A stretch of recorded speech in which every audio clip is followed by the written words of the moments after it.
This is Henry Patton, the world's second best doubles player and Wimbledon defending champion. Now, as someone ranked around 700 and 1,000 in the world, having won ITF Pro titles, I wanted to find out the difference between someone at truly the world's highest level and someone like myself. So today I'm going to be challenging Henry to a volley games and also to a singles tiebreak to try and stack the odds in my favour. He was formerly a top 500 singles player before he continued with doubles, so no doubt he's a very, very strong opponent, but I was excited to see if I could pull off the upset. We started off warming up. Henry was actually a super nice guy off the court as well, and I was really apprehensive to play him on the grass since I don't really practice on grass, and he's getting ready for Wimbledon, so he's primed and ready to go. The one thing that stood out to me already was how clean his volleys were. Short, crisp, literally wasting no energy as well. So starting off volley game, I really want to get a benchmark for how good Henry is at the net. We obviously know he's a joke, right? So that's just what I'm going to say base, but I'm going to really try and get a couple of points, see what I can do. I'm a pretty good doubles player on the future store, like 700-800 in the world. Let's see what it compares to like one of the best in the world. So essentially I challenged him to 2 volley games. This is the first one. We both start at the service box. Anything goes, including playing the tram lines. And I was fully locked in. You can see me absolutely try-harding here as much as possible, trying to adapt. We get off to a pretty good start here. You can see that the whole game is to kind of close the net as much as possible, but if they get a ground stroke, it's going to be really hard to kind of hit a reaction volley, as you can see there. So I really wanted to try and close the net, keep the ball low like that. I was doing a pretty good job. Maybe if I beat him, he'll agree to play doubles with me at some point. But with that said, he definitely didn't want to lose, and he began to like absolutely lock in here at 4-all.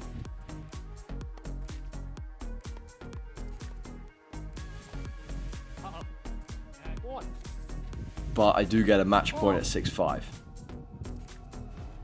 And a little change of pace in the smash, he takes it, and at 6-all, I was so tight, missing that ball into the net. Crazy reactions, but I do end up losing the first game. Just really windy, you know, like, I'm relieved. He said that the guy at the baseline should win, i.e. I should be beating him at this drill. I'm not sure that's going to be the result, but I can only hope. Second game, we had one person at the net, one at the back, a little bit similar to normal doubles. Now, really just trying to go through him here. Oh, I try to go so big. He covers up so much of the net that I'm trying to go at him, but if I go hard at him, the ball's just going to fly long. His presence at the net is crazy. Like, it's almost really difficult to go past him. You obviously can't go through him, so I was constantly thinking about the lob, but then I was just putting so many things in my head that, you know, he just made it so tricky.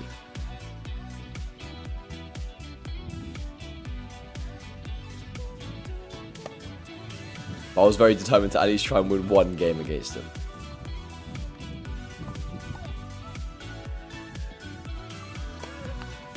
Gotta win something. It's so tight! Huge point here at 5-all, going into the backhand, getting the first match point once again. Ball onto the line there from him. Great ball. Couldn't quite go around it. Absolute improvisation here. Goes long.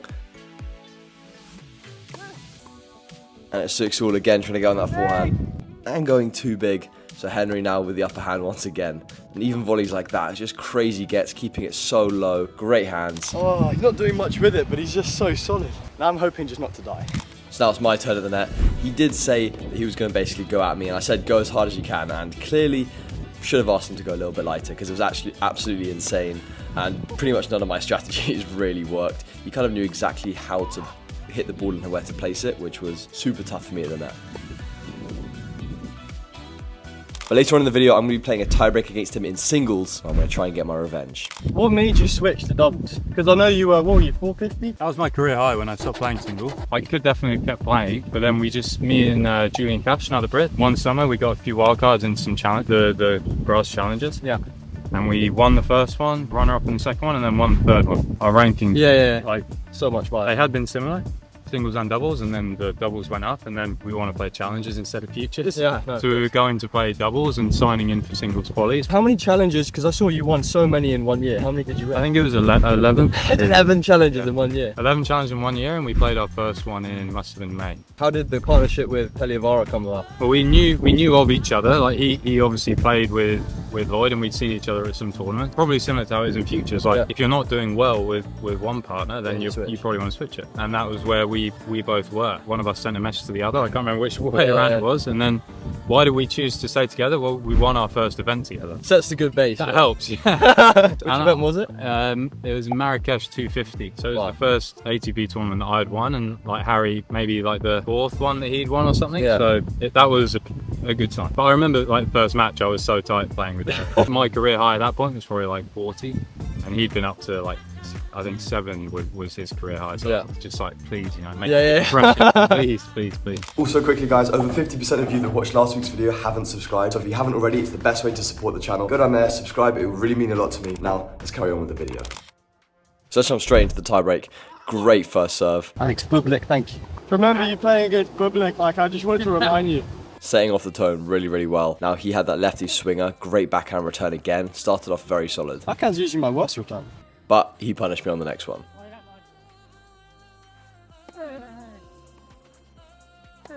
And that forehand could be absolutely costly. I really almost felt this pressure to do a bit too much, but digging out a crazy volley. That's a good volley. It means something coming from you. A volley compliment from the doubles player, that's a good thing. And we're switching sides at 3-all. How much did you win for winning the Australian Open? It was quite a lot, eh? Oh, good question, actually. You know, it's not actually that much. It's Australian dollars, and they take about, I want to say 30 or 40%. It must have been about 100 Australian dollars, 60, 70,000 pounds. So, I mean, unbelievable. Yeah. Unbelievable, but maybe less than people think. Wimbledon was a lot more because it's pounds, and I'm a UK tax resident, so yeah. I need to pay my tax on it, but I didn't at the time, so that was nice. Any extravagant purchases? So the first thing I bought was, I've got a cat at home in North Carolina. Nice. And I bought it's called cat wall. You screw it into the wall, and so a cat can climb up it. Oh, nice. So that was number 1, and then number 2 was a fitted set of golf clubs. Nice. Those are my 2 extravagant purchases. Well, I'm hoping with a lot more Grand Slams you can. I can keep going. Keep building walls for my cat. Yeah. Yeah. My girlfriend maybe get a little bit frustrated. I'm only buying presents for the cat. Pretty decent start. Happy with that. Going to try and step in a little bit. Even if the return hits me a bit harder, I kind of want to have a racket on it as opposed to him acing me. So 3-all, crazy slider serve there down the tee. Really needed to put in a good 2 points here to kind of keep it on serve on the grass. Once you lose your serve, it's really tough to kind of come back. And just missing that backhand long could cause to be costly. And trying to go big body with the second serve, once again, giving him that double fault and that double mini break opportunity. Great ball onto the line there from him with the approach. And we're down 7-3. We're in a bit of trouble.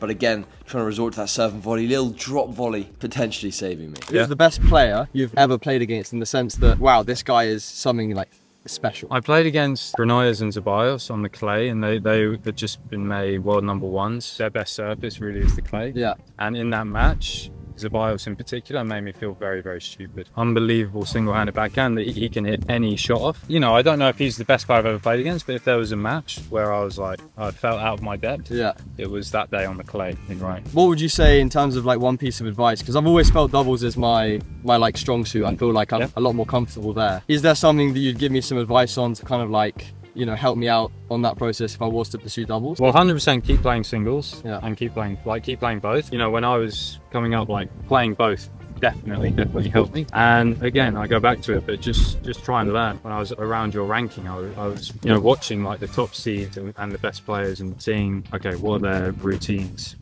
How are they treating matches? How are they playing the matches? So those are 2 things. And then I think it comes to a point in your career where it's really helpful to have a tennis coach. Yeah. Obviously, when you're lower down the rankings, that's a big financial burden. Yeah. But it's really worth investing in a tennis coach. But yeah, if you want to get there, and go and watch some Louis Caillet YouTube video. That's like a free cheat code. Yeah. Twice now, come to the net, finished it. I think we've got to do the same here. Let's go. Huge pressure point here at 8-4. Really wanted to put in a good performance, but I double faulted. Definitely not what we wanted. On a match point, Henry hitting me with the ace. I need to make a comeback. Yeah, you should. Unlucky. I appreciate your time. Thanks for you're more than welcome. Yeah, awesome. Thanks for losing to me. And I guess that says it all. The world number 2 doubles player does in fact beat an aspiring singles pro. But with that being said, if this video gets 5,000 likes, I'll message Henry back and I'll play a set against him in doubles. He can play with his partner, Harry Heliovara, and I'll play with a friend of mine to see how many games we can get in an actual set in his specialty, which is doubles. So smash a like on the video if you want to see that. I'll see you guys in the next one.